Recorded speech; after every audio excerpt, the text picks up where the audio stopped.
abençoe. Vejam bem, e perguntou-lhe um certo príncipe, dizendo: bom mestre, que hei de fazer para herdar a vida eterna? Jesus lhe disse: por que me chamas bom? Ninguém há bom senão um, que é Deus. Sabes os mandamentos: não adulterarás, não matarás, não furtarás, não dirás falso testemunho, honra teu pai e tua mãe. E disse ele: todas essas coisas tenho observado desde a minha mocidade. E quando Jesus ouviu isso, disse: ainda te falta uma coisa. Vende tudo que tens, reparte-o pelos pobres e terás o tesouro no céu. Depois vem e segue. Mas ouvindo ele isso, ficou muito triste, porque era muito rico. E vendo Jesus que ele ficava muito triste, disse: quão dificilmente entrarão no reino de Deus os que têm riquezas. Porque é mais fácil entrar um camelo pelo fundo de uma agulha do que entrar um rico no reino de Deus. E os que ouviram isso disseram: logo, quem pode salvar-se? Mas ele respondeu: as coisas que são impossíveis aos homens são impossíveis a Deus. E disse Pedro: eis que nós deixamos tudo e te seguimos. E ele lhes disse: na verdade vos digo que ninguém há que tenha deixado casa, ou pais, ou irmãos, ou mulher, ou filhos pelo reino de Deus, e não haja de receber muito mais desse mundo e na vida, na idade vindoura, a vida eterna. Amém? Podemos aceitar?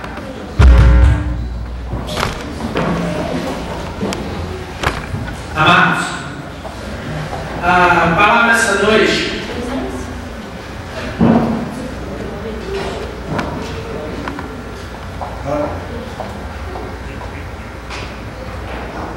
glória a Deus. Aleluia. Glória a Deus. Opa, isso é algo. Glória a Deus. Amados, nós, como os filhos de Deus, Jesus veio aqui na terra, deixou um novo mandamento, certo? Um novo testamento, quero dizer. Uma coisa mais simples, mais aplicada, mas muito mais comprometedora. Jesus disse: você deve guardar 2 mandamentos: amar a Deus sobre todas as coisas e amar ao próximo como a ti mesmo. E ele, no seu ministério, muitos chamam o ministério de Jesus de ministério curto, porque foram aproximadamente 3 anos e meio. Não que seja curto, nosso espaço de tempo, nossa referência de tempo, ela é muito injusta para dizer que o ministério de Jesus foi curto. Vamos dizer que ele foi um ministério produtivo. E nessa produtividade do ministério de Jesus, ele propôs a nós algumas coisas, ele propôs aos homens da sociedade naquela época algumas coisas que eles ainda não estavam preparados. E aquilo que ele propôs àqueles homens também foi proposto a nós, que é o Novo Testamento. Jesus sendo o caminho, a verdade e a vida, ele sendo o verbo vivo, ele nos propôs uma palavra que, sendo seguida, nos levará ao Pai, certo? E a palavra, há quem diga que essa palavra é o amor. Por isso que nos 2 mandamentos que ele reserva, ele diz: amarás a Deus sobre todas as coisas e amarás ao próximo como a ti mesmo. Em certo momento, Jesus ele vai confrontar algumas coisas que para aqueles homens eram coisas muito essenciais para a sua autoestima. E da mesma maneira, em vários momentos, ele vai confrontar algumas coisas que para nós são essenciais para a nossa autoestima. Nesses momentos de confronto é que nós tomaremos as reais decisões que vão definir a nossa vida na terra e fora dela. É o momento em que a nossa vida vai ser onde nós veremos aonde nossa vida está. Se a nossa vida está na mão de Deus ou se a nossa vida está nas nossas mãos. Uma das coisas que Jesus confrontou foi uma das coisas que sempre existiu: as riquezas. As riquezas sempre existiram. O dinheiro foi criado se eu não me engano, na China, o dinheiro, papel, moeda, foi criado na China, se eu não me engano, há 5.000 anos. Só que as riquezas foram criadas muito antes disso. Por quê? Porque as riquezas, elas independem do dinheiro. As riquezas são naturais, as riquezas são espirituais. Hoje eu tive a graça de Deus de conhecer uma riqueza natural.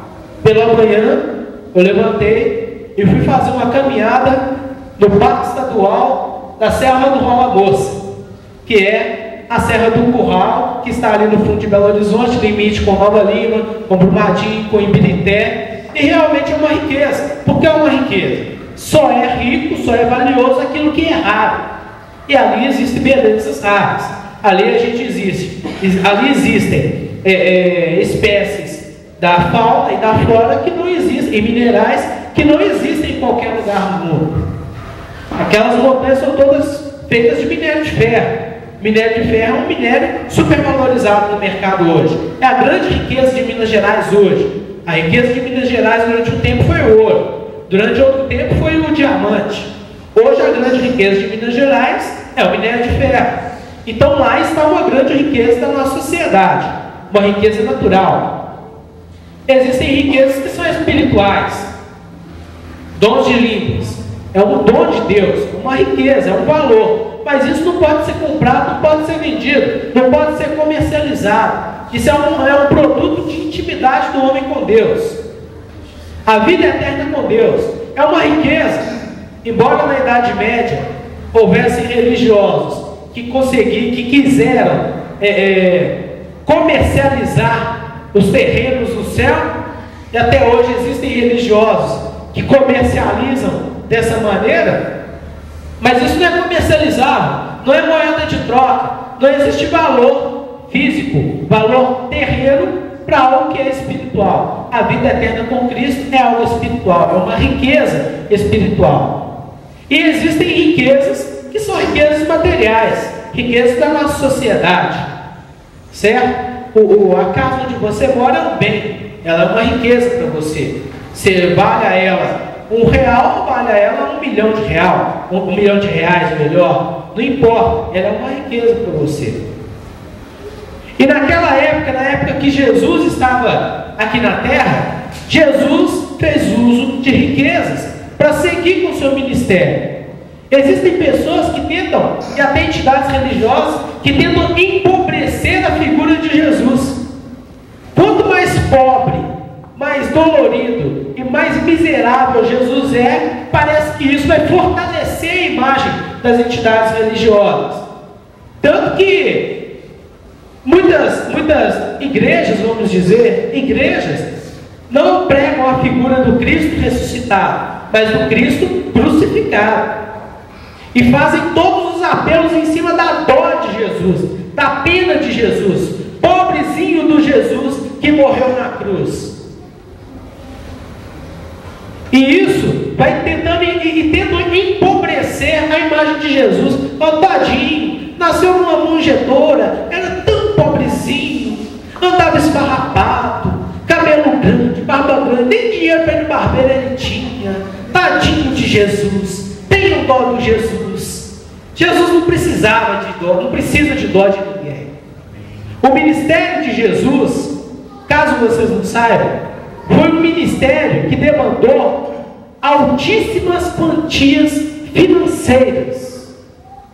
As pessoas que aceitavam o Evangelho de Jesus, elas se desprendiam de tudo que eram bens materiais, depositavam nos pés dos apóstolos.